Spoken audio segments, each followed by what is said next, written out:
You have to destroy what to create Hades' pink potion?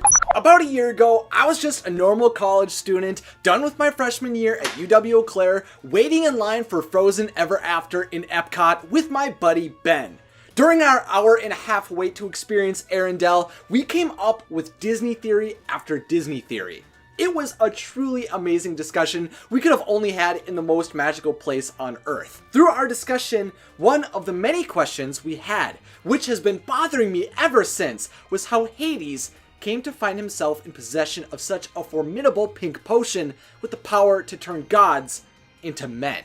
From what I understood, there was no way to destroy the gods of Olympus, and even Ben, who is a big Riordian and mythology fan, couldn't determine exactly what Hades possessed. But through analysis of Disney's Hercules and mythology, I think I have finally found an answer. Hello, and whether you're one of the many brand new guests to the channel, or you've been a loyal follower of Watso videos, I'd like to welcome you to the video, and just say I'm Isaac, and I discuss fun topics for fun people. And today, I'm going to theorize on how Hades turned Hercules mortal.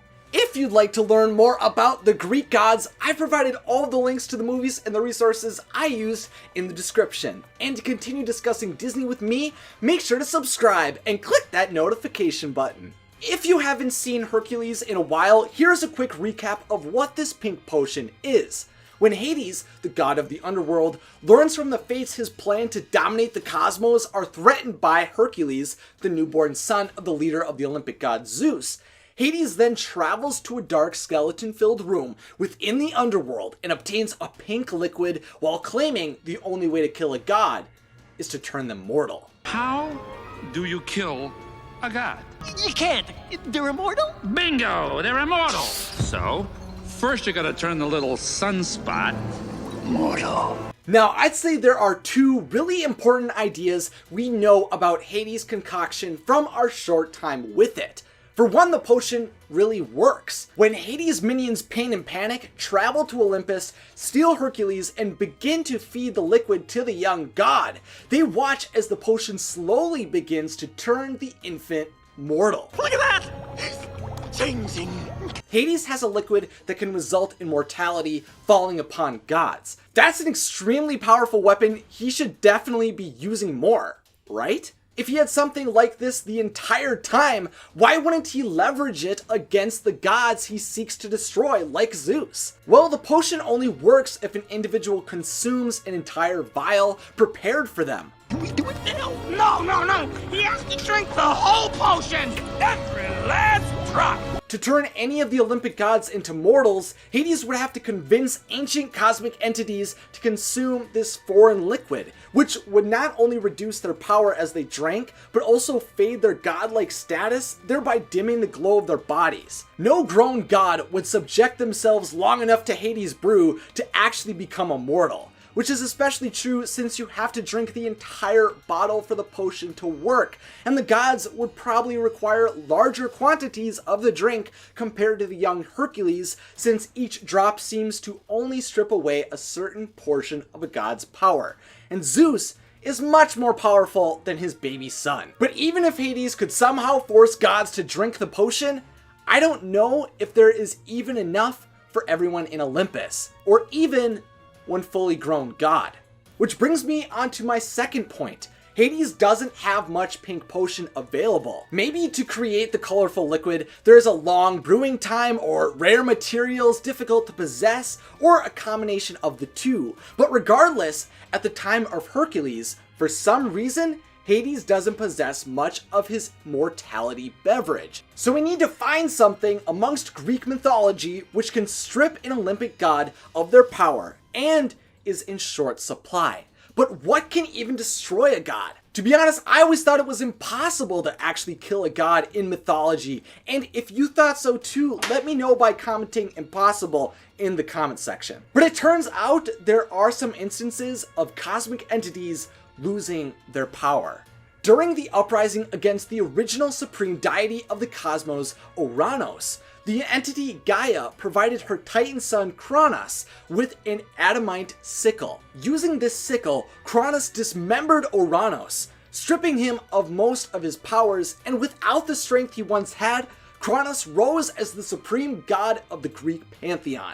At first I thought maybe how the sickle damaged Kronos was similar to something the pink potion could have done, like damaging the person to weaken them. Then I thought maybe that poison came from the river Styx, since that damages Hercules. But then I thought about it a little bit more and realized it only hurt him because he was immortal, while an immortal, like Hades, isn't affected. Then I took a deep breath, relaxed from my excitement when pursuing this question, and realized the story of Ouranos shows us damaging a Greek god can strip them of once great power, but it doesn't show us how to make a god mortal.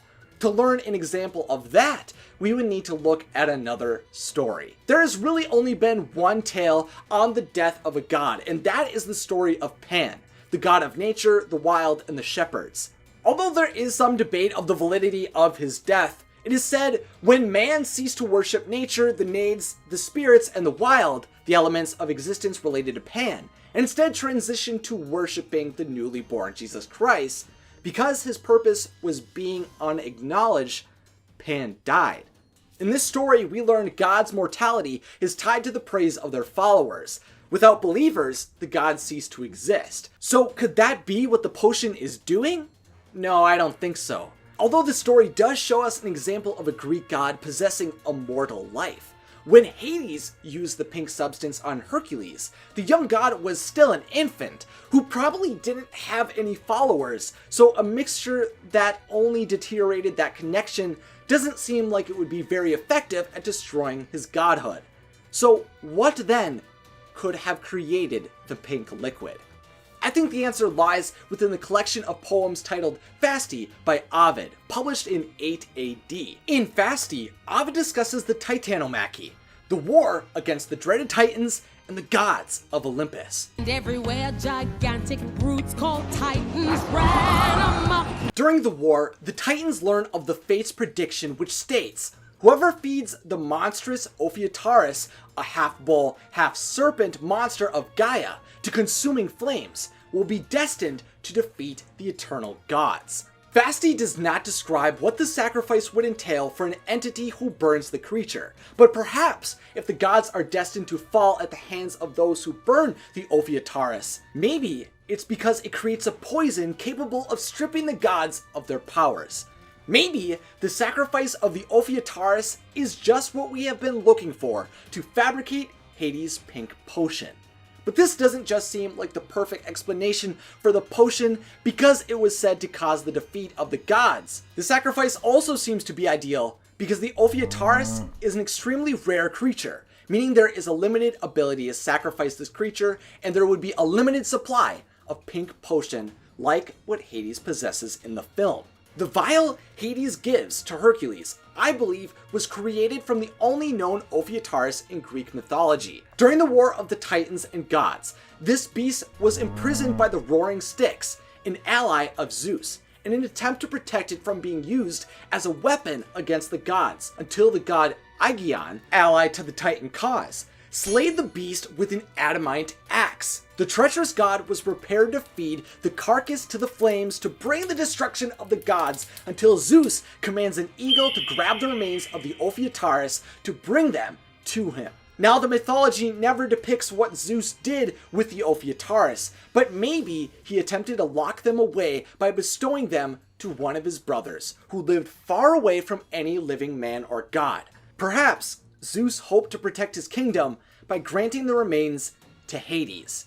Hades claimed he could protect the captured god-killing sacrifice in the underworld, but once he became in possession of the Ophiutarus, he burned the remains to earn himself the ability to strip immortality from the gods.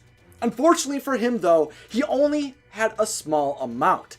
Since there has only been a single Ophiutarus in existence, Hades only possessed enough of the concoction to transform a child of a god into a mortal. I have been curious to understand how Hades turned Hercules into a mortal ever since I visited Arendelle, but who would have guessed it's difficult to find a way to defeat immortal gods? An Olympic god can be weakened through physical harm, and one has even been destroyed after his followers halted worship of the elements of his existence. But after a long time of wondering, I finally think Hades' pink liquid was created through the destruction of the half-bull, half-serpent Ophiutarus. I believe Hades took the remains of the beast from Zeus, burned them, captured the pink potion for himself, and waited until he received an opportune time to finally use its deadly potential against Hercules. If you enjoyed theorizing on Hades' pink potion, then click that like button, and if you are interested in staying up to date with more magical Hercules videos, because I have a few more going through my head, then click that subscribe button and follow me on Twitter, Instagram, and Facebook. So now it's time for the question of the day, sponsored by my patrons. Do you think the destruction of the Ophiutarus was the key to the pink potion? Let me know your thoughts in the comments section, along with any other ideas you have for future Discovering Disney episodes. If you'd like to see more Watso videos, then check out some awesome pics over here. And as always, thanks for watching and have a magical day.